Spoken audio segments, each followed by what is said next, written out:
Bueno, antes de comenzar con el estudio de hoy, tengo una encuesta para hacer.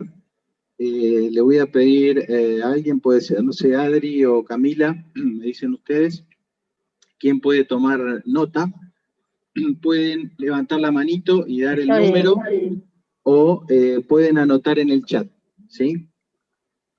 Van a ver aquí ahora 10 fechas o conmemoraciones, y la consigna es que puedan señalar cuáles de las siguientes fechas o días tienen mayor significancia, mayor relevancia o mayor importancia para usted, ¿sí?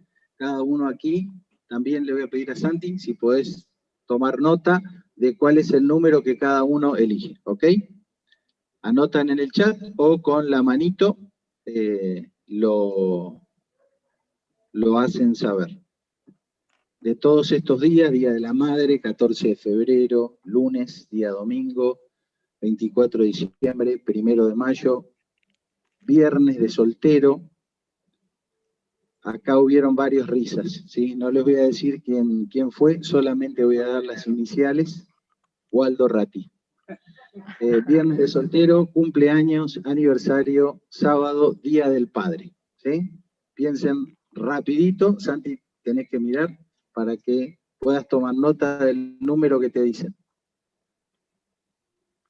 Tenemos que ver quién gana, ¿eh? Todos. Tienes que elegir uno. El más significativo, el más importante. Santi, tenés que mirar y anotar. Muy bien.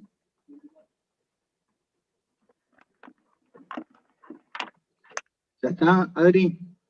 ¿Tomaste nota? Sí, estoy tomando nota. Recién están anotando, sí. Vamos el 8 todavía. Cumpleaños, Santi aniversario. Acá con una memoria fotográfica impresionante, un golpe de mirada ya supo.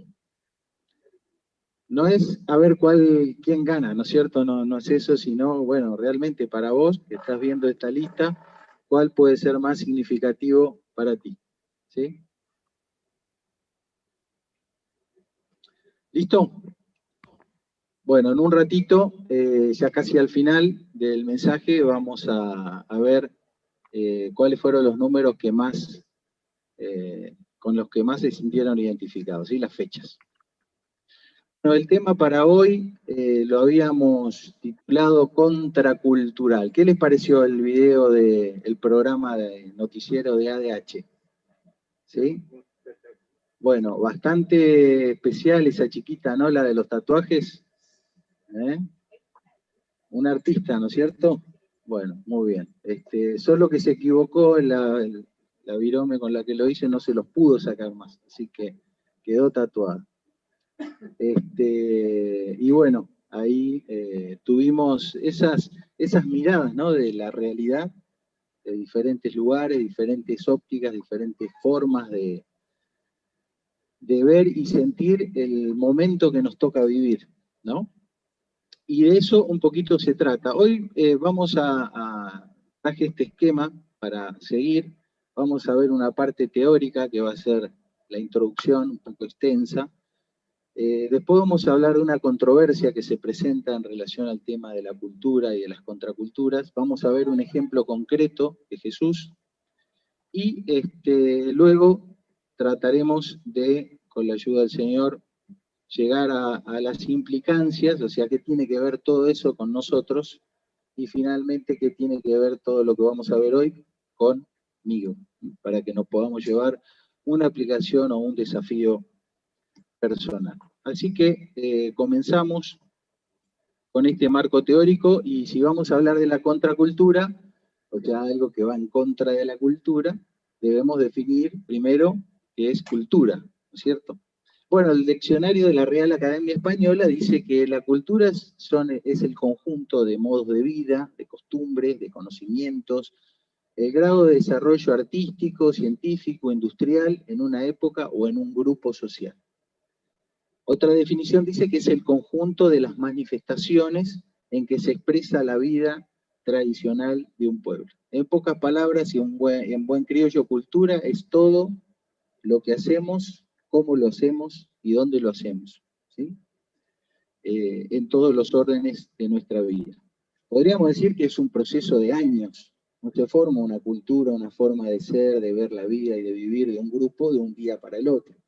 Aunque con el avance de la tecnología y de las comunicaciones, esto cada vez se acelera más, ¿sí? Porque hoy podemos incorporar hábitos y prácticas de un conjunto de música coreano, y en una semana nos estamos vistiendo todos como coreanos, ¿sí? Y eso hace 20 años atrás era prácticamente inaccesible o tardaba mucho tiempo en que llegue esa información. Hoy llega, se absorbe, se incorpora y ya condimenta la cultura.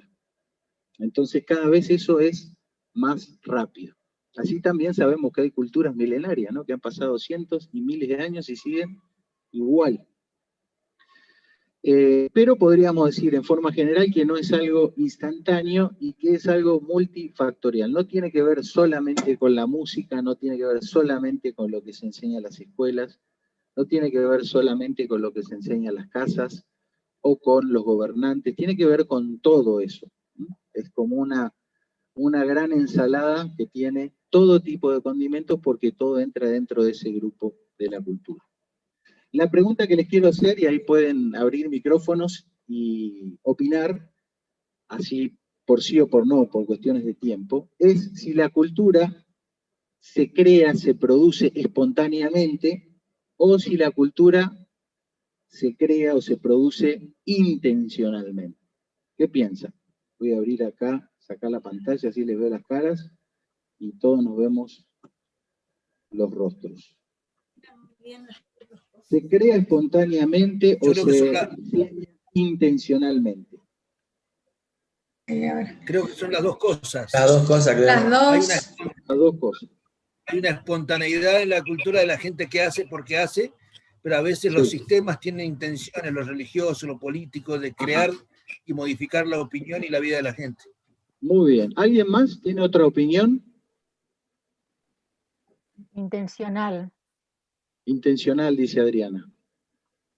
Adriana está con la paranoia de la conspiración. Pero no importa, ya la meditamos. Pero no, tengo mal la internet. Perdón. Justo que te hicimos una broma, espero que la hayas escuchado. Bueno, muy bien. Entonces, tal como dijeron ustedes, a ver si era acá, hay un aspecto espontáneo, ¿no? Porque no todo el mundo está pensando en cambiarle la cabeza al vecino.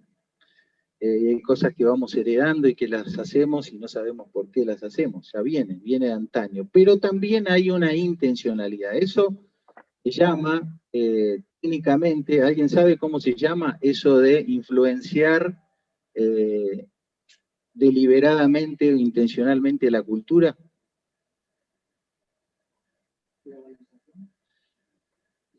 No, globalización, dice Santi acá, bueno, eso ayuda bastante, pero la palabra técnica es ingeniería social. ¿Vieron los ingenieros, no? ¿Cómo son esta gente? Vamos a aprovechar a hablar mal de ellos ya que no hay ninguno presente.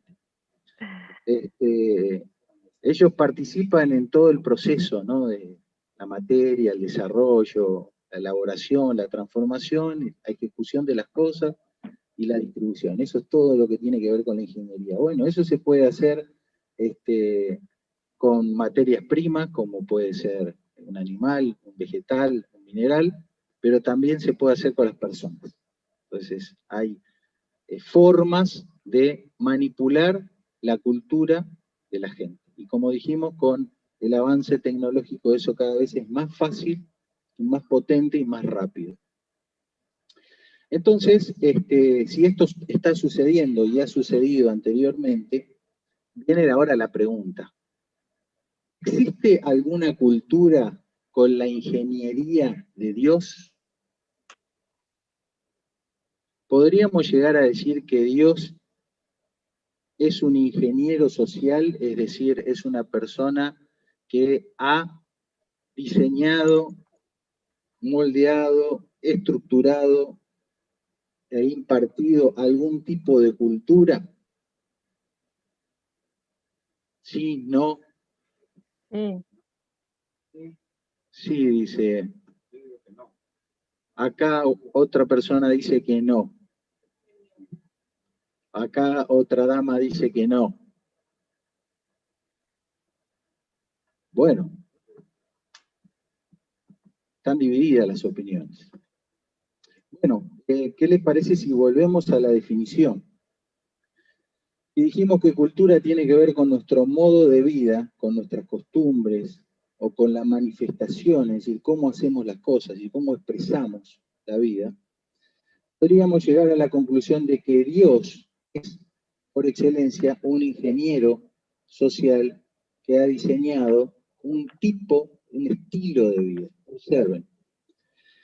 Le dice Moisés al pueblo de Israel cuando sale de Egipto, donde ellos estaban en otra cultura, ¿no? Vivían como esclavos y absorbían todo eso que se hacía en Egipto. Mas vosotros que seguisteis a Jehová vuestro Dios, todos estáis vivos hoy, le dice Moisés. Mirad, yo os he enseñado, dice Dios, estatutos y decretos para que hagáis así en medio de la tierra, a la cual entráis para tomar posesión de ella. Guardadlos, pues, y ponedlos por obra, porque esta es vuestra sabiduría y vuestra inteligencia ante los ojos de los pueblos, los cuales oirán todos estos estatutos y dirán, ciertamente, pueblo sabio y entendido, nación grande es esta. Porque, ¿qué nación grande hay que tenga dioses tan cercanos a ellos como lo está Jehová nuestro Dios en todo cuanto le pedimos? ¿Y qué nación grande hay que tenga estatutos y juicios justos, como es toda esta ley que yo pongo hoy delante de vosotros? Por tanto, guárdate y guarda tu alma con diligencia para que no te olvides, y antes bien las enseñarás a tus hijos y a los hijos de tus hijos.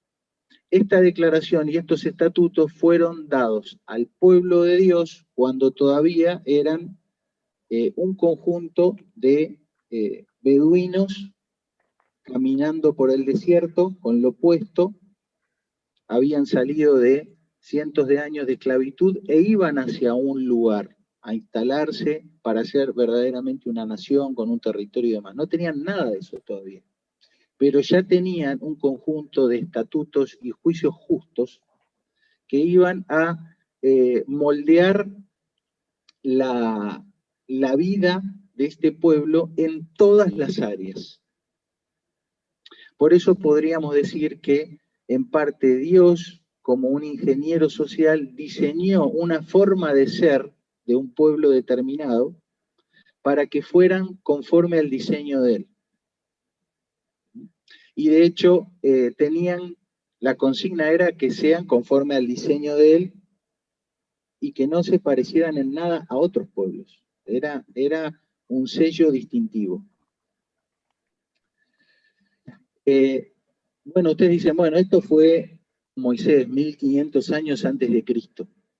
Observen lo que dice Pablo, no os conforméis a este siglo, a este sistema, sino tomes la forma de la cultura de tu época, sino transformaos por medio de la renovación de vuestro entendimiento para que comprobéis cuál sea la buena voluntad de Dios, agradable y perfecta.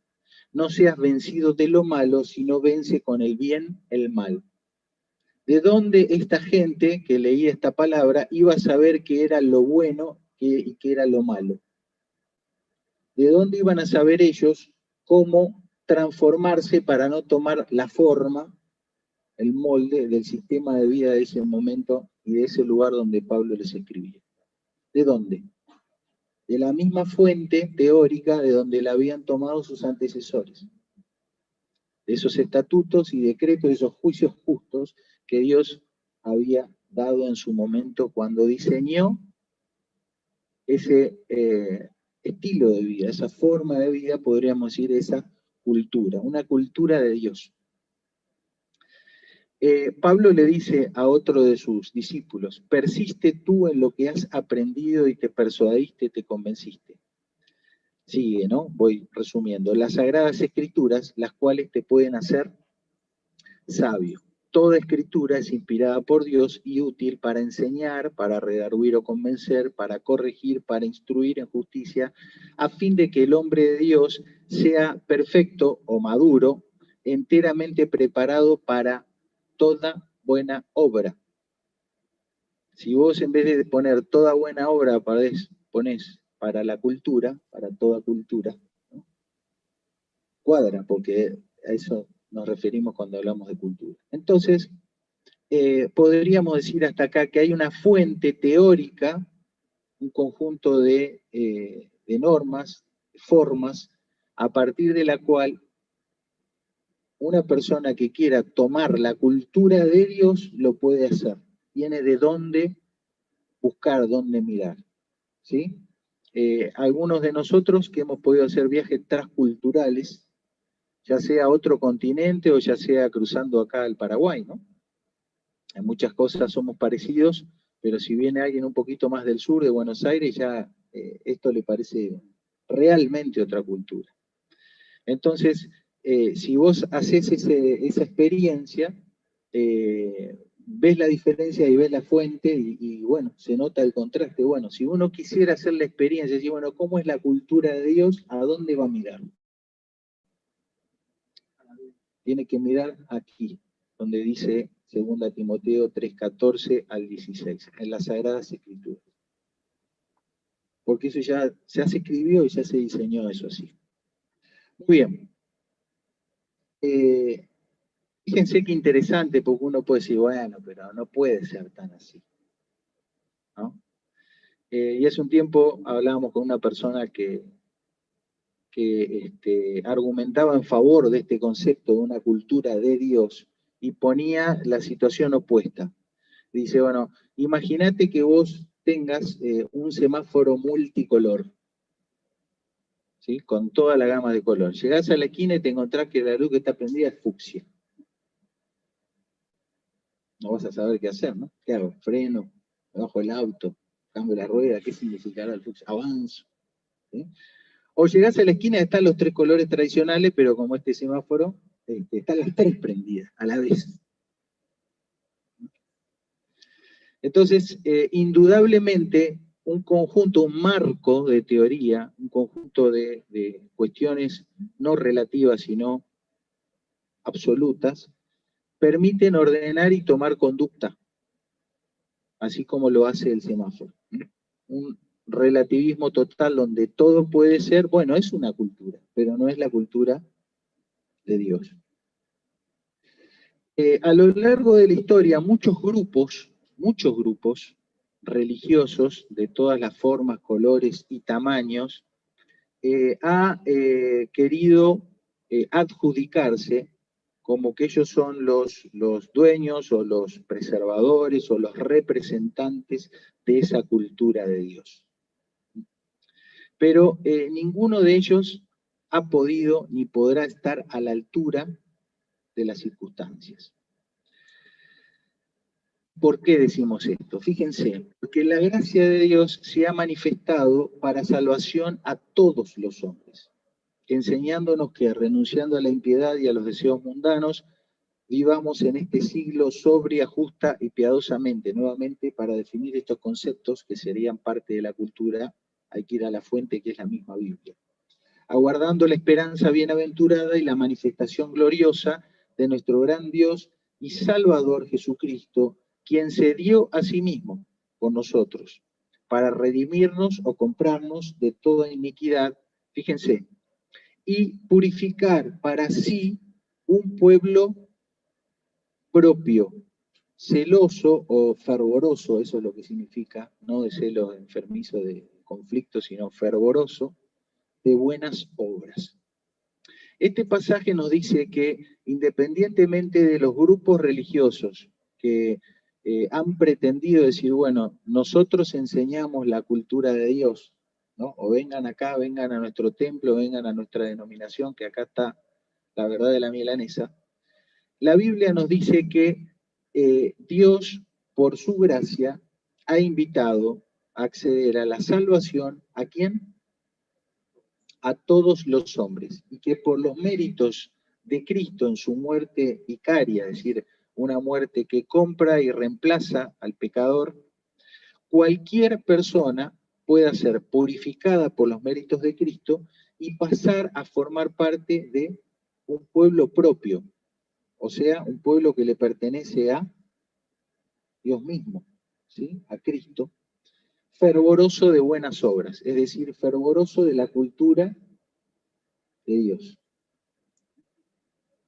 Esta es la imagen que nosotros podemos, por lo menos yo, intenté construir para representar qué es la cultura de Dios.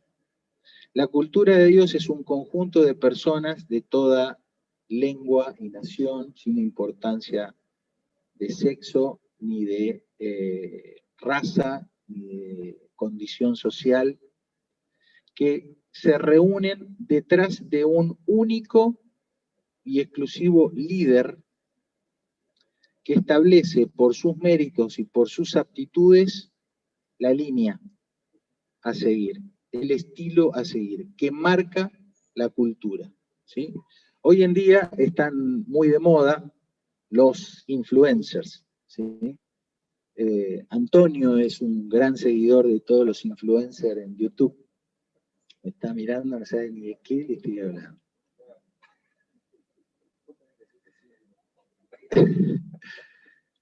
Viste, gente que aparece, es vista y observada por cientos o miles de personas, y lo que diga no importa.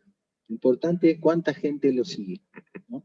Y ya marca tendencia. Entonces, bueno, si lo ven miles de personas, las empresas le empiezan a invitar para que él hable de sus productos. Es una influencia, ¿sí? Bueno, eso dura lo que dura un videíto de YouTube. Pero nosotros asumimos y creemos que Jesucristo es el influencer por perfecto, a partir del cual su influencia, su liderazgo, sus enseñanzas, su ejemplo nos permite ir detrás de él y tener un estilo de vida conforme a su pueblo, es decir, una cultura conforme a la que él muestra o marca, ¿sí? ¿Y dónde observamos, dónde podemos mirar esa cultura de Dios o esa cultura de Cristo? Bueno, no la podemos ver en ninguna iglesia cristiana. No es ese el lugar donde podemos ver la cultura de Cristo, porque ponerle a un edificio un cartel adelante que diga iglesia cristiana es muy fácil. Ahora, que ese grupo de personas sea un fiel reflejo de Cristo es otro tema. Entonces, yo les propongo que miremos directamente y sin intermediarios a Cristo a través de su vida, a través de sus enseñanzas, a través de la palabra de Dios, para saber a quién seguir y cómo seguirlo, y que de esa manera podamos decir, bueno, yo tengo una cultura cristiana, mi modo de vida es conforme a la ingeniería de Dios, plasmada y mostrada y manifestada en Cristo Jesús. Fíjense, dice la Biblia que Él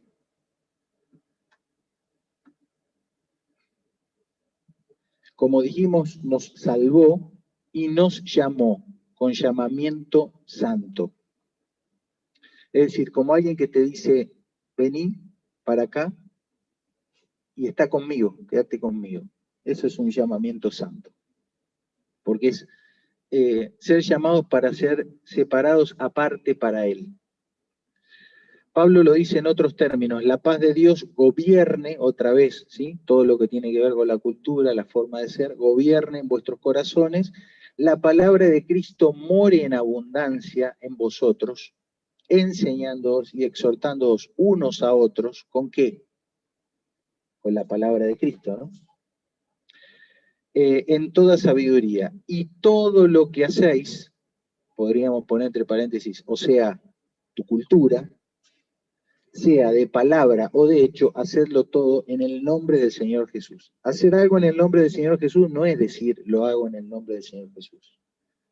Hacer algo en el nombre del Señor Jesús es hacer algo conforme a la autoridad que él da. Por lo tanto, lo que haga tiene que estar en sintonía con esa persona. Si lo hago en el nombre de él, tiene que ser como él quiere. No lo puedo hacer como a mí se me da la gana y después con la boquita decir lo hago en el nombre del Señor Jesús. Bueno, por acá estamos con este marco teórico y ahí vamos viendo qué es lo que ha pasado un poco a lo largo de la historia.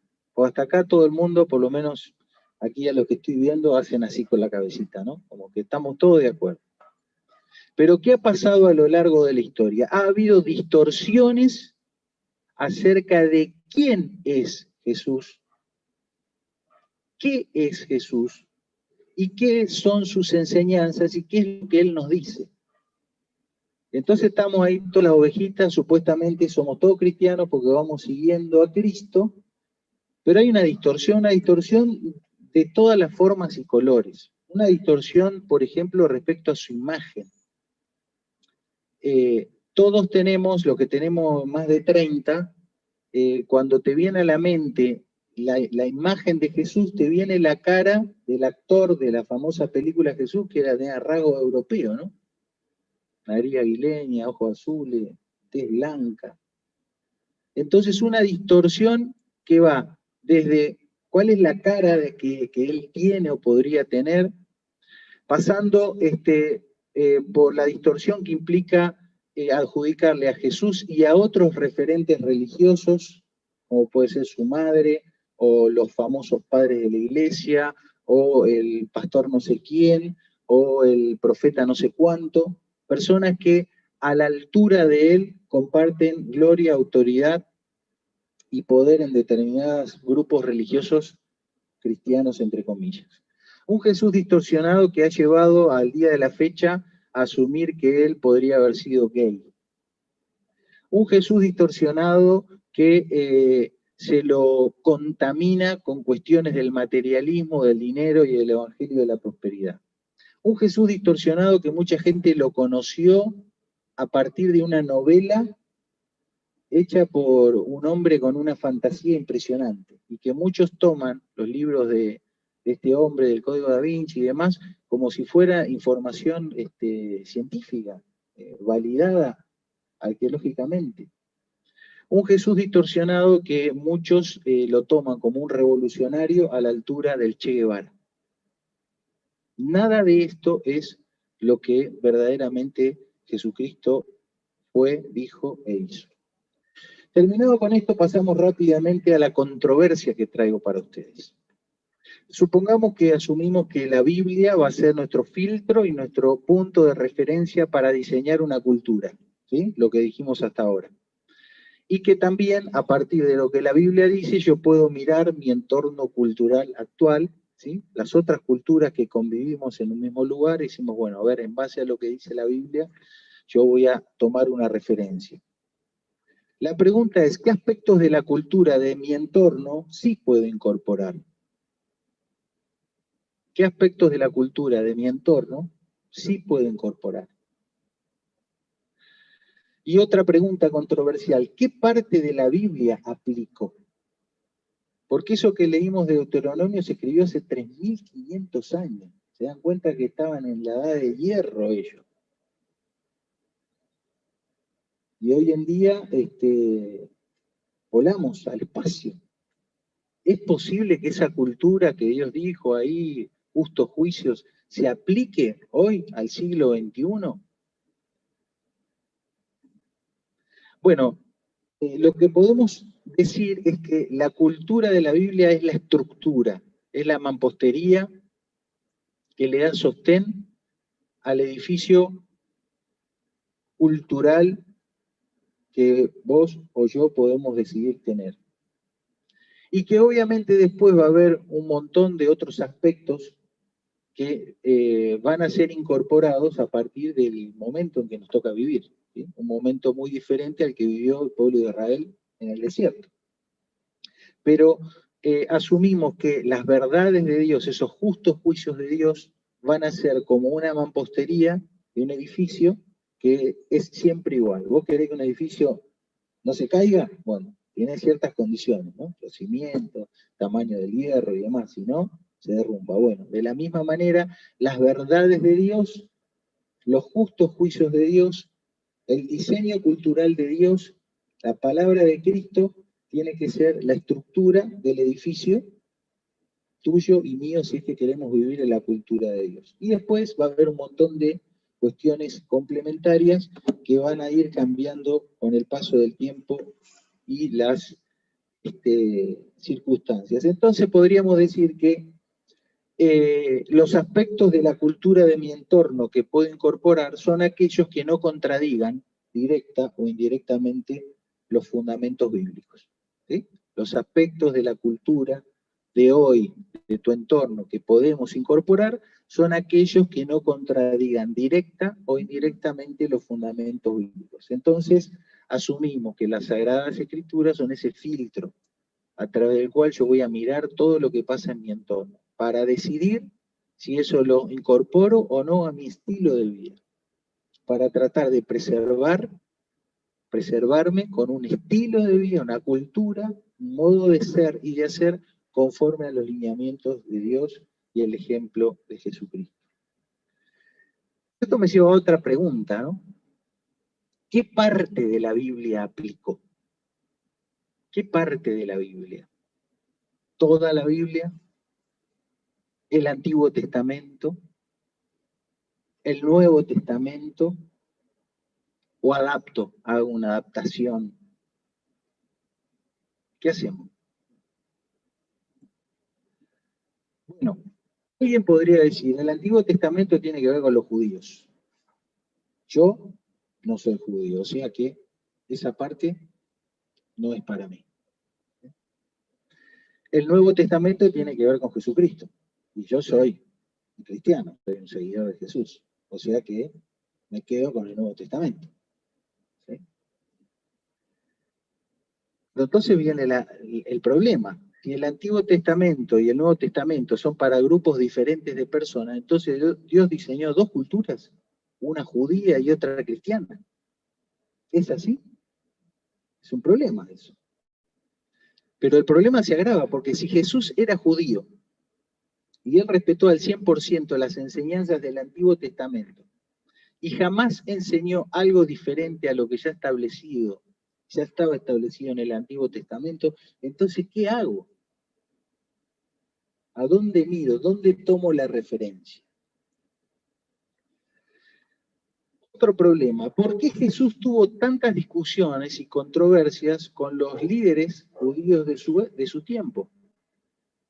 Sin embargo, en ellas, él nunca fue acusado de quebrantar la ley de Dios. Porque si esa hubiera sido la acusación, había una condena por medio. Y otro problema más, ¿por qué quienes hoy dicen seguir a Jesús ven o vemos, yo me incluyo, como algo extraño y distante la cultura del Antiguo Testamento que Jesucristo mismo practicó? ¿No sienten a veces que leen ahí lo del Antiguo Testamento y dicen esto? ¿No?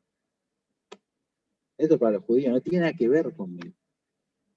De hecho, hoy el estilo de vida nuestro pareciera como que está a años luz del estilo de vida de la gente del Antiguo Testamento. Entonces, ¿qué hacemos? ¿A dónde vamos? Vamos a ver un ejemplo concreto. Un ejemplo concreto. Y es el ejemplo de algo que le pasó al Señor. Fíjense, aconteció que pasando por los sembrados en día sábado, sus discípulos comenzaron a caminar arrancando las espigas. Arrancaban los granos de la espiga de trigo, lo frotaban con la mano y se lo comían. ¿Sí? Trigo, girasol, no sé qué comer. Y los fariseos, que eran uno de los grupos líderes religiosos referentes de ese momento, les decían, mira, ¿por qué hacen lo que no es lícito hacer en el día sábado? Con lo cual aquí podríamos entender que Jesús y sus discípulos ilegalmente estaban quebrantando una normativa respecto al sábado. Otro pasaje, otro momento. Enseñaba Jesús en una sinagoga en el día de reposo, el sábado. y había allí una mujer que desde hacía 18 años tenía espíritu de enfermedad y andaba encorvada y en ninguna manera se podía enderezar. Cuando Jesús la vio, la llamó y le dijo, mujer, eres libre de tu enfermedad. Y puso las manos sobre ellas y ella se enderezó luego y glorificaba a Dios. Pero el principal de la sinagoga, enojado de que Jesús hubiese sanado en el día de reposo, le dijo a la gente, 6 días hay en que se debe trabajar. En estos pues, venid y sed sanado, no en el día de reposo.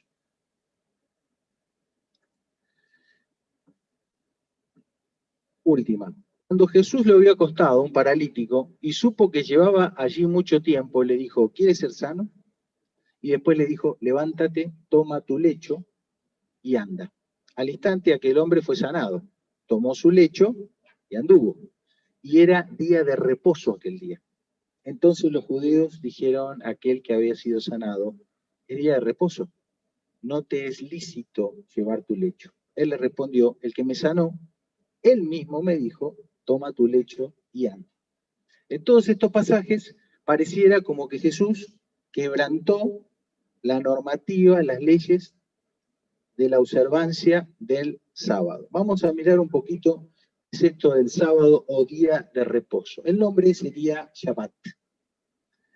En castellano sería sábado. Es el 7º día de la semana. Y para las Sagradas Escrituras es el único día de la semana que tiene un nombre propio.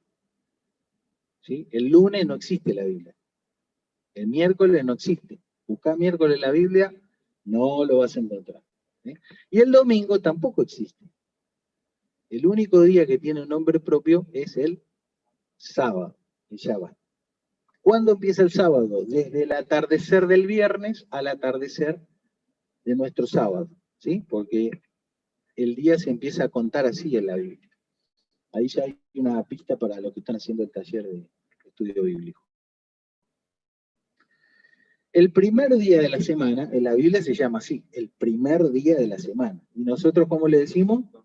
Domingo. ¿Sí? ¿Cuándo iniciaba el primer día de la semana? Al atardecer de nuestro sábado. ¿Sí? Entonces termina el Shabbat, nuestro sábado 6, 7 de la tarde, y en nuestro sábado arranca el primer día de la semana, o sea, nuestro domingo. O sea, si nos fuéramos con nuestro vocabulario a la época de Jesús, y es sábado a las 10 de la noche, y vos que te preguntan, che, ¿qué día es hoy? Vos que le decís, sábado, 10 de la noche. Y Jesús, ¿qué te diría? No, ya es el primer día de la semana. No te diría domingo porque no existía esa palabra, pero te diría, ya es el primer día de la semana. ¿Y vos qué le dirías? Ah, domingo. Sí, bueno, ¿está? Y también había, esto es interesante, nos va a servir en algún momento cuando lleguemos a hablar de la resurrección, el Gran Shabbat, o el HaShabbat Hagadol, que es un día de reposo especial que se da al comienzo de algunas festividades. Cuando lo leen ahí en Éxodo, en Levítico, dice Santa Convocación. Ese era como un sábado, como un Shabbat, un día de reposo, pero podía caer en cualquier momento de la semana. Depende de cómo venía el orden de las fiestas. Si la fiesta era a los 14 días del mes, bueno, ese día 14 del mes tiene que ser Santa Convocación, era un día de gran Shabbat. Y por ahí si vos mirabas el número de la semana, era miércoles. Bueno, ese día era gran Shabbat, no era miércoles. ¿Sí? Interesante esto para los cálculos. Pero vamos a la escritura. ¿Qué tenemos acá? ¿Qué es eso? Los 10 mandamientos, ¿sí? Primer mandamiento, no tendrás dioses ajenos delante de mí. Segundo, no te harás imagen ni ninguna semejanza. Tercero, no tomarás el nombre de Jehová tu Dios en vano. Cuarto, acuérdate del día de reposo para santificarlo, o sea, separarlo. 6 días trabajarás y harás toda tu obra, mas el 7º día es de reposo para Jehová tu Dios. No hagas en él obra alguna. Tú, ni tu hijo, ni tu hija, ni tu siervo, ni tu criada, ni tu bestia. Será un día de reposo para los animales también. Ni tu extranjero que está dentro de tus puertas. Porque en 6 días hizo Jehová los cielos y la tierra, el mar, todas las cosas que en ellos hay, y reposó en el 7º día. Por tanto, Jehová bendijo el día de reposo y lo separó, los santificó. Honra a tu padre y a tu madre. Quinto, sexto, no matarás. Séptimo, no cometerás adulterio. Octavo, no hurtarás. Noveno, no hablarás contra tu prójimo falso testimonio. Décimo, no codiciarás. Entonces, como resumen parcial hasta acá, podemos decir que Jesús no pudo quebrantar el cuarto mandamiento del día de reposo. ¿Por qué no pudo? Porque si él hubiera transgredido, no hubiera respetado el sábado, no hubiera santificado, no hubiera separado el sábado, él habría, ¿qué cosa? Pecado. Porque ¿qué es el pecado? Es quebrantar la ley de Dios. Si el cuarto mandamiento de la ley de Dios dice, el sábado no hagas ninguna obra, entonces Jesús no pudo haber quebrantado este mandamiento. ¿Sí? Entonces, ¿qué pasó? ¿Por qué las denuncias que recibió en estos tres ejemplos que vimos? Las denuncias que él recibió por parte de los líderes religiosos fue por quebrantar la conocida como la Torá Shevé al Pé. La Torá Shevé al Pé, te voy a pedir, Waldito, si me enchufás porque me voy a quedar sin batería. Sí, sería el alargador este. Ese blanco, el blanco. Ese. La Torá Shevé al Pé es la Torá o la ley oral, la ley de las tradiciones. El pueblo de Israel tenía una ley escrita, que es la ley de Moisés o las sagradas escrituras, y había un conjunto de leyes llamadas Torá oral o Torá Shevé al Pé. Fíjense lo que ellos decían. Moisés recibió la Torá oral, o sea, recibió la ley escrita, los 10 mandamientos, conocemos la historia, pero ellos decían que también había recibido instrucciones orales en el Sinaí. Las transmitió a Josué a los ancianos a los profetas entregaron a los hombres de la gran asamblea, y así se fue transmitiendo, generación tras generación, las tradiciones. La ley escrita, ¿cómo se transmitía? Escrita. Se copiaba sistemáticamente en forma manuscrita, pero la ley oral, las tradiciones orales, se iban transmitiendo de generación a generación, de líder tras líder. Ellos afirmaron 3 principios: ser circunspectos en el juicio, es decir, juzgar con rectitud; conseguir numerosos discípulos, el proselitismo; y hacer un cerco en torno a la Torá.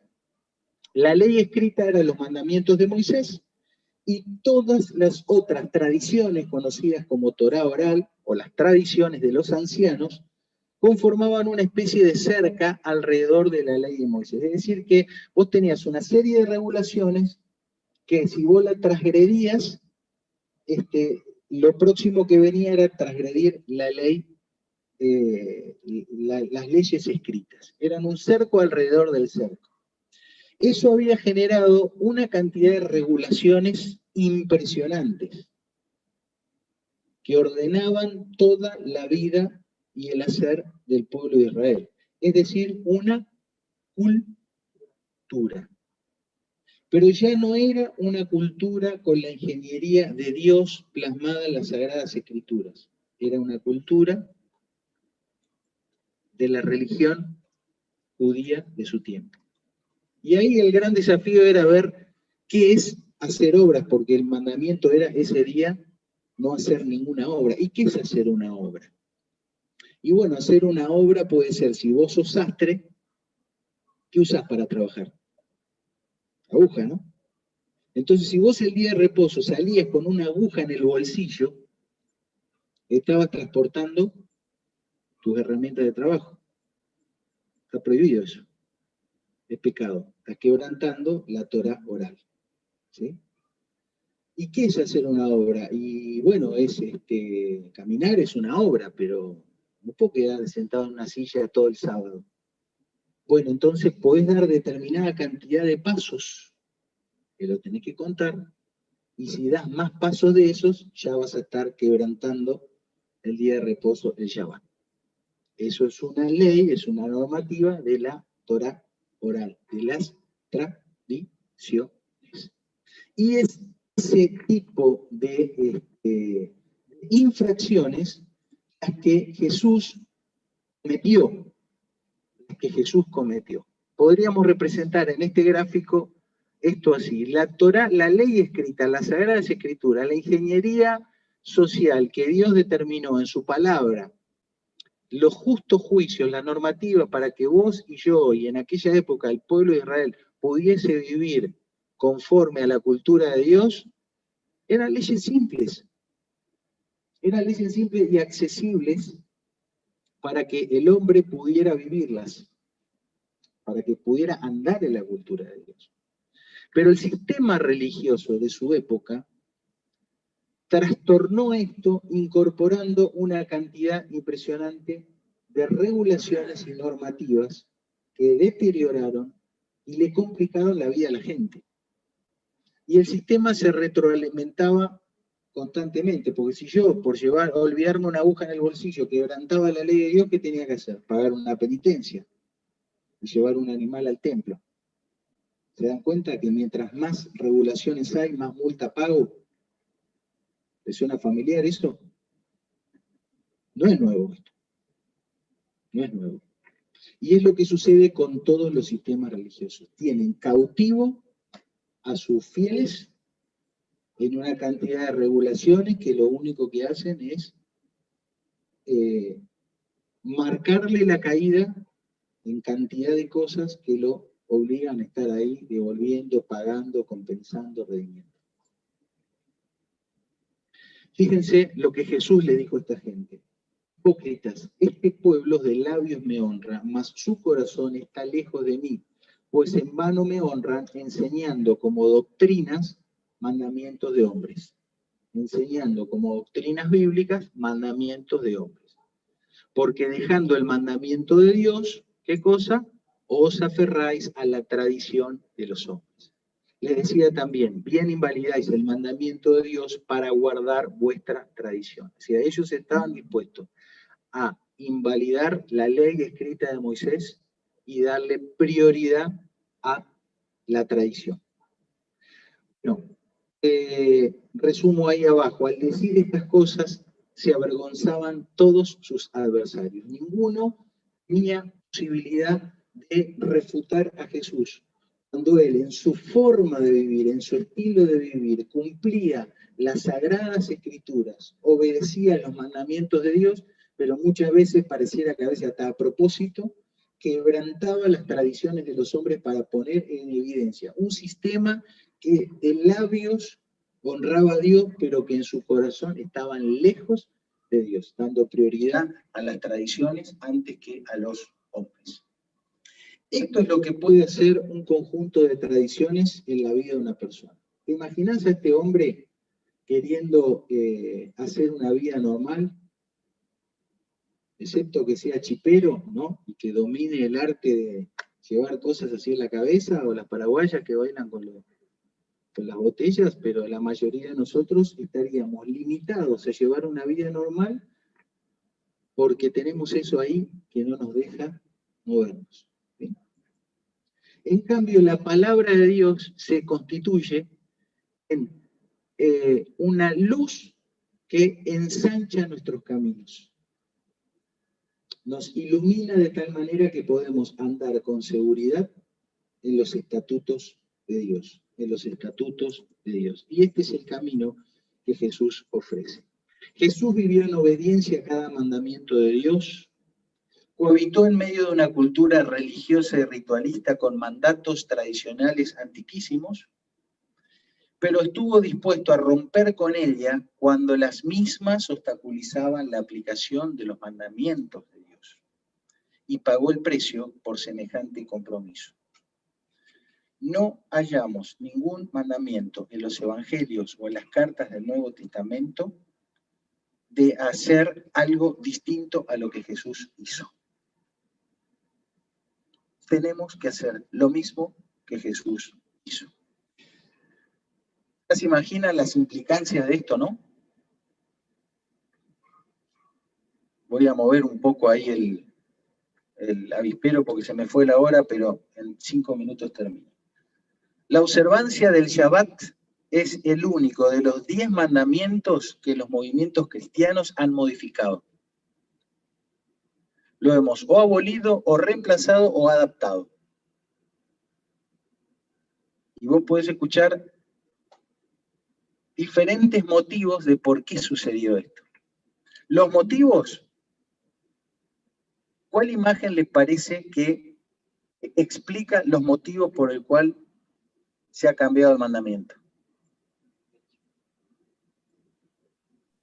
Las tradiciones, las interpretaciones, las costumbres, etcétera, etcétera, etcétera, etcétera. Entonces vamos a hacer este ejercicio. Es solo un ejercicio. Les prometo que las reuniones van a seguir siendo los domingos a las 20 horas por Zoom. Pero te invito a que hagas ahí a todos los que están en la pantalla y acá hagamos este ejercicio. Supone por un momento que vos salís de este culto diciendo, el cuarto mandamiento es observar el sábado. Y yo quiero vivir una cultura personal diseñada por Dios. Entonces voy a cumplir los 10 mandamientos. Ya estoy cumpliendo lo mejor que puedo, 9. Voy a cumplir el cuarto también, que nunca lo cumplí. ¿Cuántas tradiciones en tu cabeza te limitarían o te complicarían para dar este paso? ¿Cuántas cosas tendrías que modificar de tu trabajo, de tus estudios, de tu actividad comercial, de la organización familiar que tenés? ¿Qué te dirían tus amistades, tu familia? ¿Estás loco? ¿No? ¿Qué te pasó? Te hiciste judío. ¿No? Si respetás el sábado, sos judío o sos adventista, una de dos. ¿Cuántos hábitos y costumbres se atravesarían por esta decisión? ¿Y cuántos argumentos y explicaciones te darías para evitar hacerlo? Y no, y porque no, hay que ver, Román está medio loco, no, voy a ver, porque yo leí, porque no, pero, ¿no? Estás leyendo cosas raras, y largada, tomá la pastilla, ¿no? Entonces, esto es solo un ejercicio teórico, vamos a decir, en el plano de la imaginación y de la suposición.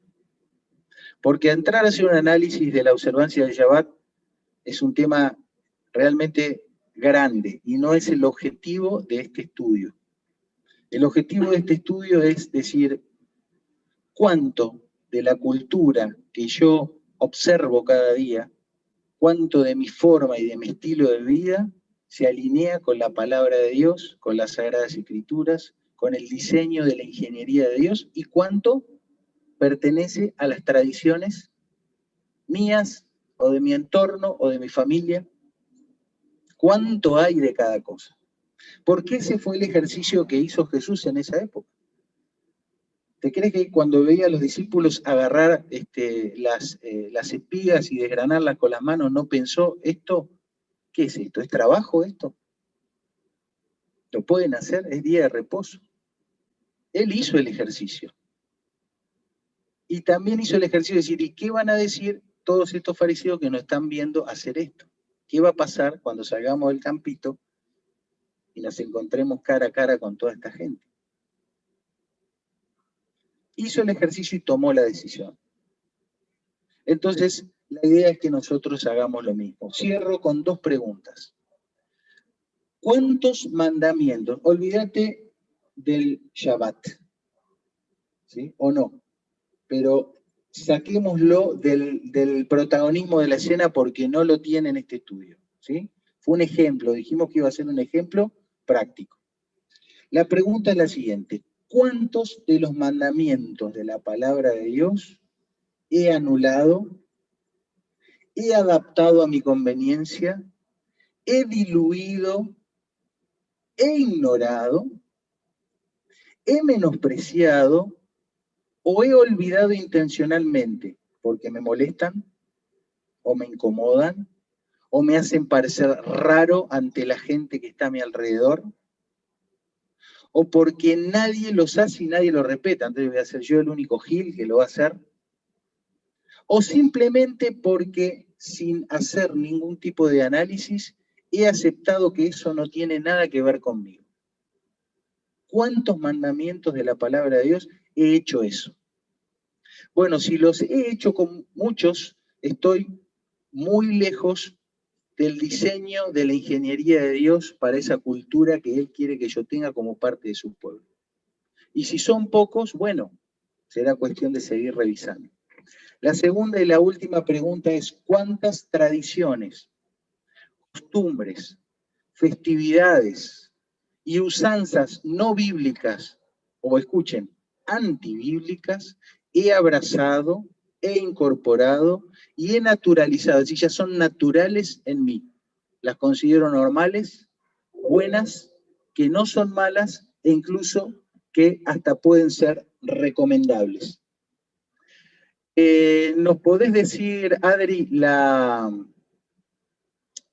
encuesta cómo dio?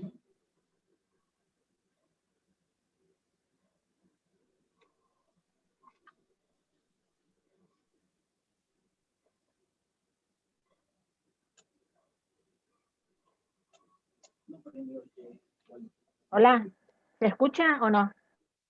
Sí, sí, te escuchamos. Bueno, porque anda mal también el audio de la compu. La consigna 8, la de cumples y aniversarios, la 8 es la más votada, 6 personas. Luego, Después, la del Día de la Madre, sí. La del Día de la Madre, que es la número 1, 3 personas. Sí. La del sábado, sí. Que es la número 9. Una persona Día del Amigo y una persona 24 de diciembre. O Muy sea, bien. el 8 Nadie, fue la hoy más nadie votada. saludó a nadie por el 14 de febrero. ¿No? Nadie. Nadie. Yo tengo algunos números también. Dale, porque me estoy por quedar sin batería y me estoy por quedar sin auditorio porque ya me pasé 20 minutos. La mayoría eligió el 8, que es cumpleaños aniversario. Y el segundo que más eligieron fue el 9, el sábado. Bien, igual. Bueno, el sábado de esta lista, el sábado es la única fecha o conmemoración que es un mandamiento bíblico. ¿Sí? Y la mayoría no lo tuvo en cuenta. ¿Y que lo otro está mal? ¿El Día de la Madre? ¿El Día del Amigo? ¿El Día del Trabajador? No, está bien. Pero tenemos naturalizado, honramos, recordamos y respetamos otras cosas y un mandamiento bíblico no. Aunque me digas, mira, yo creo que el sábado fue para el antiguo pacto, para la ley, pero entiendo que fue el día que Dios reposó después de la creación. O sea, como conmemoración, aunque vos digas que eso ningún cristiano lo tiene que observar, como conmemoración, el día que Dios descansó, me parece que supera al motivo por el cual el 14 de febrero recordamos el Día de los Enamorados, ¿no? Que es una fecha pagana. Y Cupido es el hijo de Venus y Marte, y es el dios del erotismo, ¿no? Hermoso. ¿Se dan cuenta? Entonces, les dejo las últimas 2 preguntas, las voy a releer y ya me despido y me disculpo por la extensión.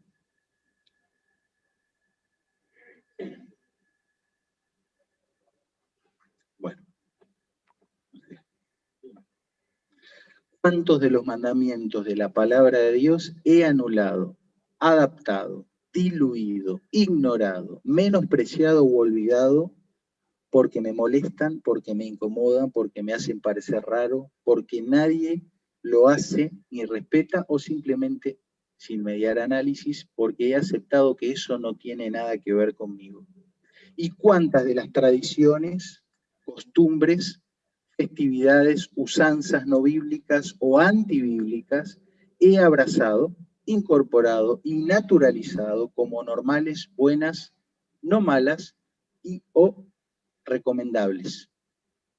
¿Se imaginan que esta mañana que estaba armando esto, y era el Día de los Enamorados, sentí culpa por no decirle a mi señora feliz Día de los Enamorados?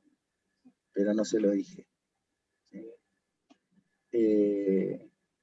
Bueno, ¿se imaginan lo que fue blanquear el tema de Papá Noel con mis hijas, ¿no? Y que después ellas vayan y le digan a sus compañeritos lo que nosotros les habíamos enseñado. Y son pavadas, comparado con otras cosas que yo tengo que revisar, de esos juicios justos y de esos estatutos que Dios me manda a que yo observe para caminar en la cultura de Dios y que no lo estoy haciendo. Y nos salvó, nos llamó con llamamiento santo. La paz de Dios gobierne nuestros corazones y la palabra de Cristo more en abundancia en mí, en ti. El Señor nos bendiga.